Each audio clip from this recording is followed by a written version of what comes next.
Pierre, bonjour. Bonjour. Bienvenue avec nous. Merci pour l'invitation. Merci à vous d'être là. Salon du livre, Palexpo, Genève. Oui. Donc on est en plein milieu des auteurs, des écrivains, des éditeurs. Votre 5e ouvrage et 4e roman, Le Livre. C'est impressionnant d'avoir fait un salon pour le livre. Hein. C'est incroyable. Alors j'ai dit, j'aurais pu me retrouver tout seul ici. C'est le salon quand même du livre. Et ben, j'ai invité plein de potes écrivains. Alors vous êtes dans l'écriture, Oui. Vous êtes dans la musique, Principalement. voilà, et vous êtes parolier, c'est-à-dire vous écrivez des chansons. J'écris mes propres textes, oui, de chansons. Oui. Donc ça veut dire que vous écrivez depuis un moment. Alors, roman, pourquoi on passe de la chanson au roman? Ben, au départ, c'est vrai que j'aime écrire, c'est bateau de dire ça, mais j'ai toujours aimé écrire.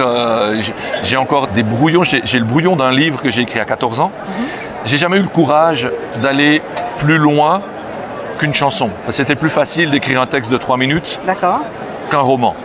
Et puis après avoir enregistré quand même quelques albums et puis une centaine de chansons peut-être, je me suis dit il faut quand même que je passe le cap et j'ai écrit un premier roman et après c'est parti comme ça. Ouais. Alors, le livre, roman, ça parle de quoi? Alors le livre, ça parle d'une... Déjà, on est dans le polar et j'adore lire. Et dans les polars, on a souvent un flic alcoolique ou une journaliste. D'accord. Et j'ai voulu prendre comme héros principal une héroïne, une fille, elle a 23 ans, elle s'appelle Léa, un peu borderline, un peu rebelle, un peu... Et elle trouve un bouquin, elle trouve le livre. Et comme elle est un petit peu asociale aussi, elle veut se démerder toute seule pour savoir d'où vient ce livre. Parce qu'apparemment, c'est un livre ancien. D'accord. Et ça l'embarque dans une aventure, elle est complètement dépassée par les événements. Est-ce que dans votre polar, donc roman, est-ce qu'il y a tous les ingrédients, on va dire, pour faire une belle histoire? C'est pas à moi de le dire, je sais pas. D'accord. Je sais pas, j'écris... Je pourrais vous dire ce que les autres en disent, mais c'est pas non plus. Et qu'est-ce que les autres en disent alors? Qu'est-ce que vous avez eu comme retour, on va dire, les premiers retours? Sont extrêmement positifs. D'accord. D'abord par l'éditeur. J'ai eu la chance de signer chez Slatkin. D'accord. On m'a un petit peu poussé pour me dire mais tes manuscrits, donne-les à des éditeurs. Puis moi j'aime bien mon indépendance un peu. Donc il y a une démarche quand même, hein, oui, c'est intéressant.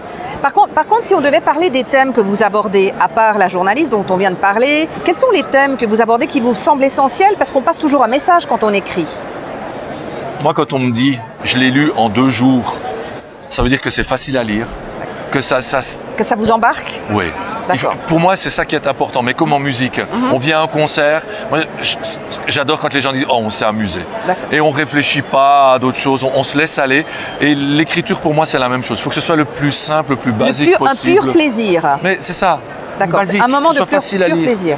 Parlez-nous un petit peu de votre cursus académique. Qu'est-ce que vous avez fait? Comment vous êtes arrivé à l'écriture? J'ai des parents instituteurs. D'accord. J'aime m'évader dans ma tête, donc automatiquement j'aime lire. C'est peut-être ça la base, j'aime lire. La lecture, j'aime beaucoup lire. Et m'évader dans des écritures, de nouveau quelque chose de très simple, c'est ce qui me convient le mieux. Après le cursus, j'ai été gendarme ici à Genève, donc le côté police, je connais un petit peu. Et polar, donc on peut dire qu'il y a un lien, donc vous connaissez ce monde-là aussi. Un petit peu, ouais. Et les voyages, j'adore voyager. D'accord. Et le livre a été écrit au Maroc par exemple, je pars un mois et demi. Oui. Je ne m'enferme pas vraiment parce que je change régulièrement d'endroit, mais j'ai besoin d'être un petit peu à l'extérieur pour écrire. Donc vous évadez dans un environnement où le livre va se passer finalement? Non. Ah, d'accord. Donc il n'y a pas de lien? Du tout. Le livre se passe en Suisse, se passe au Vatican aussi. J'ai eu la chance d'être invité par les gardes du pape en tant que musicien pour aller jouer du rock là-bas. C'est étonnant de faire du rock au Vatican. Tout à fait, c'est intéressant en même temps. Et ça m'a permis, en ayant quelques petites entrées au Vatican, d'intégrer quelques éléments dans le livre, dans le côté un peu suspense. D'accord. Qu'est-ce que vous avez envie de nous dire qui pourrait faire envie au lecteur, en dehors de votre personnalité sympathique, d'acheter votre livre, de le lire et de s'évader? Pur plaisir, ça reste un mot clé. Et qu'est-ce qu'il y a d'autre pour vous? Juste en un mot, en disant...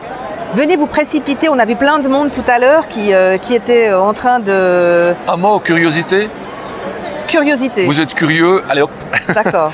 Mais de nouveau, on parlait de simplicité avant. je sais pas, vous allez travailler, vous partez, vous devez rouler 1 heure en train tous les jours pour aller bosser, ou bien vous aimez lire le soir à la maison ou en vacances. Vous voulez vous évader un moment, ben, peut-être le livre. Je pense que le titre se suffit presque à lui-même quand on parle de simplicité. C'est vrai que ça ouvre à la curiosité, on peut le dire. Hein. Merci. On pensait que c'était un livre dans un livre, mais finalement c'est toute une histoire. Et toute une histoire, Christophe Meyer, le livre, donc votre 5e ouvrage et votre 4e roman. Oui.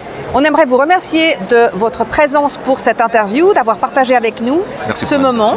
Et on vous souhaite plein succès, bien sûr, pour la suite. Merci. Merci Christophe Meyer. À bientôt.